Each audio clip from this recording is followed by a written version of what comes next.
साराथ' yes होनो खालायगोन होनो मा जायो अफिसावहाय साराथ' आरो सबखौनो मावजोबा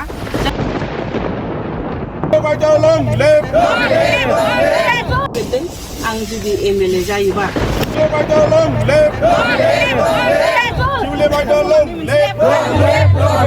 मोनसे अफिस बानायगोन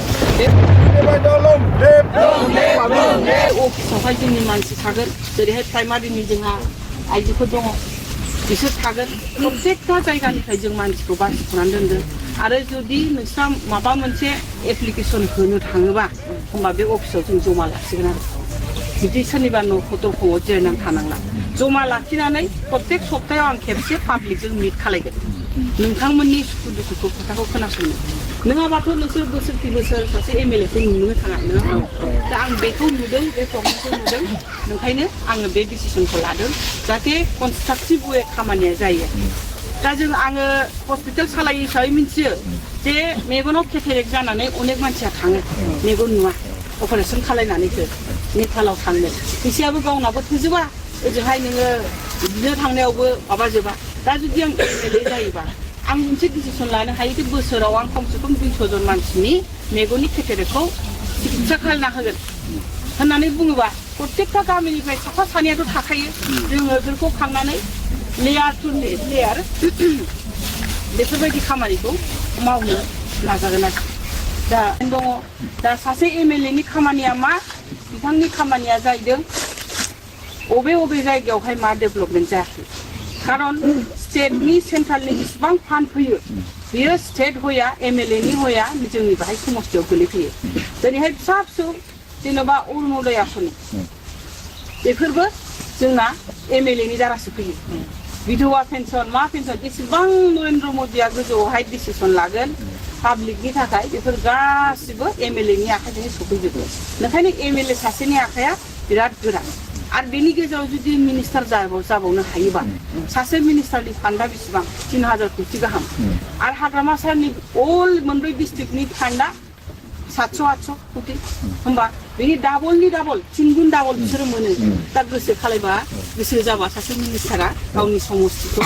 डेभेलप खालामनो हायो आरो दा किन्तु हाग्रामा सारना बै 700 कोटी थाखाजोंनो मोनब्रै डिस्ट्रिक्टखौ नायनांगौआव अबेबा खामानिया थालाङो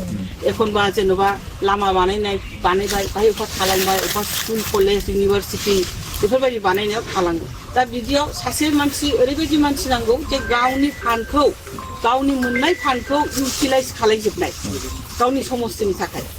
दा बेफोरबायदिनि थाखायनो आङो दिनैहाय गसंदों आरो गसंदों बलेथे नोंथांमोनहा जिहेतु गार्जेन जोंनि न'नि मानसि जाहैबाय नोंथांमोननो खोन्थाफैनाया आंहा दरकार जे आं इलेक्सन गसंनो नागिरबाय नेक्स्ट टाइमावहाय आं बेफोर खामानिखौ मावगोन दा जोंहा अनेक सिस्टेमाव अनेक रोखोमाव भुल थायो गामिनि मानसिया थाङो गेटनि दरखं मोखाङाव जिरायहैयो सोरबा एखनबा 500 थाखा एखनबा 1000 थाखा लानानै फैयो नङा होमबा दा समस्याथ' बिदिनो समाधान जाया सोरबा मोनबाय सोरबा मोनाखै दा बिदियाव मा जायो जोंनि गेजेरावनो माने एसे खुद्रिलायनाय फैयो आरो दिनैहाय हाग्रामानि हिनजाव हिसाबै आङो मोजां पजिसनाव थानानै गावनि बिजनेस मावनानै माने मोनसे मोजां लाइफ स्टाइल आंहा दङ बाहाय जुदि आङो पलिटिकेलाव फैयोबा आं बिदिनो हाग्रा बंग्रा लामा हाद्रि हुद्रियाव बेरायनांगोन नङा होमबा बयजोंबो रायलायनांगोन किन्तु सासे पलिटिशियाना बेखौ मिथिखानानै लानाया दरकार जे पलिटिशियान जाबा न' सिङावहाय बा अफिसाव जिरायनानै थानाया खामानि नङा दा जेरैहाय बिथांमोनहा फैनाय लगे लगे होनदों बै लामाखौ बानायनांगौ बै दालाङा माबाजोब्बाय दैलांबा खुरख'यो आरो अबेबा दालां गैया दा बेफोरबायदिखौ आं मारैहाय मिथिखो जे 10 बोसोरावहाय 10 बोसोर जाबाय आङो मोननै टार्म जाबाय फिसायनि थाखाय आं केम्पेइन खालायनांगौ खारन जोंना खोथायावनो दंखायो शास्त्रआवनो दं बे फिसाया जेखौ मावो बिसियाखौ सापर्ट खालायनांगौ ना होमबा दिनै आंनि फिसाया सासे अफिसार नङा सोरबा इन्जिनियारबो नङा जुदि आंनि फिसाया अफिसार मोनबा आं आलो रुमाव जिरायनानै थानो हागौमोन बे सिगाङावहाय किन्तु जिहेतु आंनि फिसाया समाजनि खामानि मावग्रा नालाय बेना खामानियानो समाजनि ओंखायनो आंबो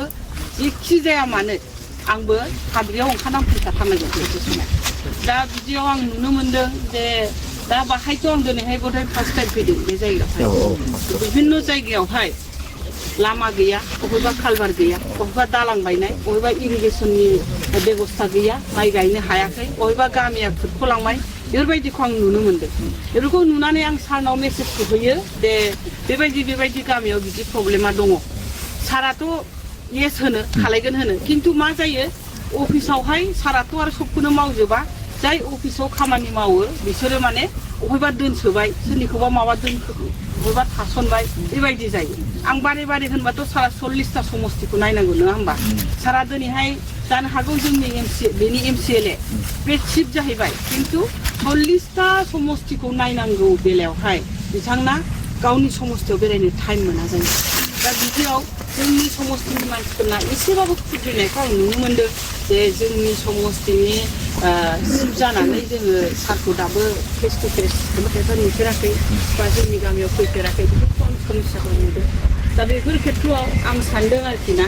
जिबनावथ' अनेक आराम खालायबाय एबार माने जिहेतु जोङो समाजनिनो सिबियारि सारा ओंखायनो आंबो एसे